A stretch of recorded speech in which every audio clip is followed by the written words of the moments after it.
In this video, I'm going to discuss about two ways that you can get a scholarship, and two ways that the next one maybe I'll talk about self-funding and how you can also move abroad and work and study based on funding yourself.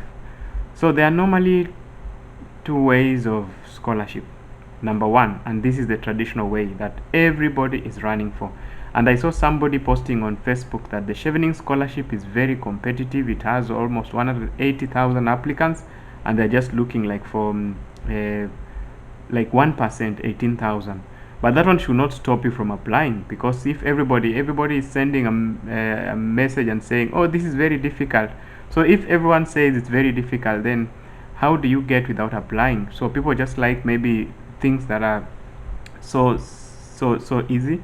But my strategy has always been that the opportunities that are documentation intensive, opportunities to me, the opportunities that required me to do a lot of documentation, that those are the ones that I went for, because I knew a lot of people are always afraid of this one. They don't like writing, they don't like writing personal statements, writing concepts, and they just want the ones that you write a cover letter and you send your CV.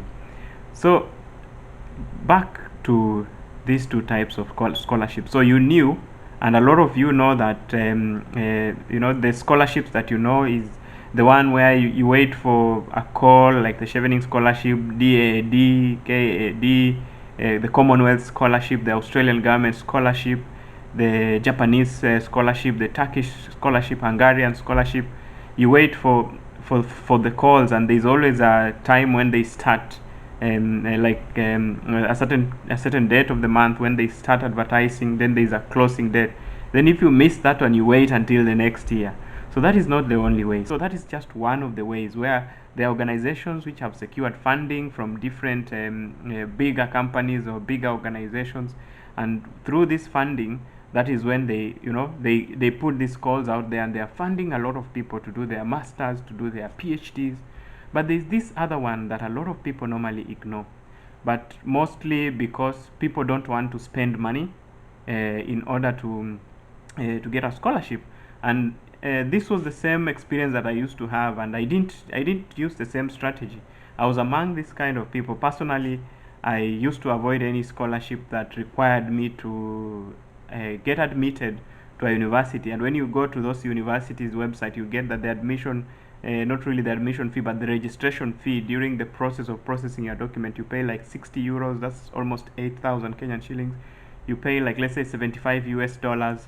So this money, like 7,500 Kenyan shillings, 10,000 Kenyan shillings, we do not want to spend this money so that we get the admission. That you get some of these scholarships have a requirement that you must get admission, because even if you're given the funding and you're not accepted in a university, how are you going to make use of this scholarship? So the scholarship is on condition that you must get admission.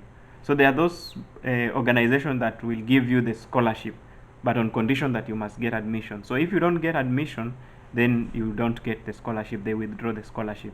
But there is this other route again, whereby most universities in Europe, in America, in Asia, and Australia, they have, even in Africa, even in Kenya, and I'm a beneficiary of one of these route of scholarship, and I'll talk about this in the coming videos about how I benefited from a scholarship from the University of Nairobi. So what they'll want you to do is you register for a program in their university, and you'll just see like a brief description of you can see on this website, for instance. I'll be trying to navigate for different universities, and you'll get that there's always, after your admission, there's a tab that is written funding. So when you click on funding, the university has different funding mechanisms. So there's a scenario whereby you get admitted. After getting admitted, then you indicate that you require funding. Then when the university has money at that particular time, they fund you. They fund you full funding. Maybe either it might be full funding for your stipend and your school fees. And a lot of people that I know, especially here in Ireland, they have that kind of arrangement with their university. Or it might be funding only for school fees. And school fees in most countries, in Europe and in America, is really expensive. Like my own school fees for my PhD is 12,500 euros, which is close to 1.5 million per year. So if you get a waiver of that school fees and you only need to cater for your accommodation and your living in Europe or in America, it's or in Asia, it's really, that is a big thing. So but most of them will always offer 100% funding. Some of them will even offer 50% waiver of the school fees, which is a big thing. If you have to pay a school fees of 1.5 million and somebody offers you 50% waiver, you only have to pay 750,000. That is a very big relief. So these scholarships, the application process will be simple. You will visit the website of the university. For instance, I have identified University of Berlin as the university that I want to study, or maybe the University of Liverpool, or let's say University of, let's say, Dublin City University, or Maynooth University. So you identify a program or a department where you think that you fit, and then within that department, now you work with, if it's a research program, you identify a supervisor, you start working with that supervisor, and then you apply before the deadline of admission, not the deadline of the scholarship, the deadline of admission. So during the admission process, you need to indicate maybe to your supervisor that you require a scholarship because you do not have funding. So your supervisor either might have funding within a project within the university, or the university funding might be given to you when you get admission. So that is the first route. The second route is that there are some people who start by self-funding themselves in the first semester or the first year. So then universities, they are normally very supportive. You'll get that there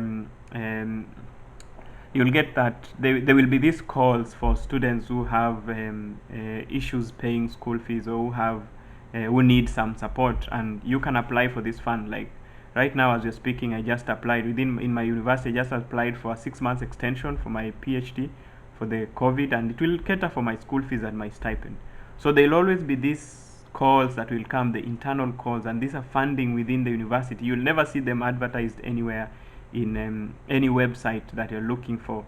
And in the coming videos, I'll also talk about some of the most reliable websites where you can get masters and PhD scholarships, and even people have asked about undergraduate scholarship. So that is the other route that people don't always explore. So but the thing that normally puts off a lot of people is because for you to go through the admission process, you need to pay an admission fee. Like in my case, when I was applying for my PhD, I paid 55 euros, I think 50 euros or 55 euros. So when you see you have to pay like 7,000, then you're saying like, let it go. But you see, this person who made the step of making that small payment and getting the admission, I remember when you get the admission, some admissions normally expire after 2 years. So you still have admission in the university. Even if you fail to get funding in this year, next year, you can defer and indicate that you require funding. And when there is funding, you will be considered as the first priority because you have already gotten admission in the university. So that is the other way of how to get funding through the universities. And I'll be talking more about this, and so that you just don't think it's about European universities and American universities and Asian universities only. I'll be talking about this mostly referring to the case of the University of Nairobi, where I studied my master's and I got a scholarship, and where I know a lot of my colleagues also got their scholarship. So that's it. Like the other route, I don't know, I'll have to explore maybe later on when I'll be sharing about the resourceful websites where you can get some of these opportunities, and I'll be helping you to navigate through so that you see how do you search for these scholarships, how do you find a website that is credible.